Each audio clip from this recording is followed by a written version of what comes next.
தமிழ்நாட்டின் நெற்களஞ்சியம் என்று அழைக்கப்படுகின்ற ஒரு தஞ்சாவூர். சென்ட்ரலான பகுதி. டெல்டா அப்படின்றது பாத்தீங்கன்னா, தஞ்சாவூர் அந்த சுத்து வட்டாரம் தான் டெல்டா. விவசாயிகள் படும் பாடு இருக்கு பாருங்க.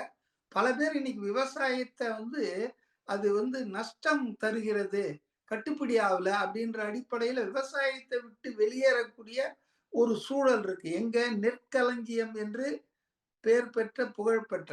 அப்போ அவருடைய choice of Thanjavur is very good. 18 தொகுதிகளுக்கு ஒரு வீச்சான பிரச்சாரத்தை அவர் எடுக்க முடியும். ஏற்கனவே மீத்தேன் எடுக்கிறேன்னு சொல்லிட்டு இன்னைக்கு முதலமைச்சரா இருக்கிற ஸ்டாலின் தான் கையெழுத்த போட்டு அங்க அந்த ஹைட்ரோ கார்பன் திட்டத்துக்கு அதுல பாதி போராடி கடைசியில பாத்தீங்கன்னா ஜெயலலிதா முதலமைச்சரா வந்த பிறகுதான் அதை தடை பண்ணிட்டாங்க. திமுக தான் அதை கொண்டு வந்தாங்க, அதை தடை பண்ணாங்க ஜெயலலிதா. அப்போ விவசாயிகள் பிரச்சனை பரந்தூரை போலவே இந்த டெல்டா மாவட்டத்துல கணிசமா இருக்கு.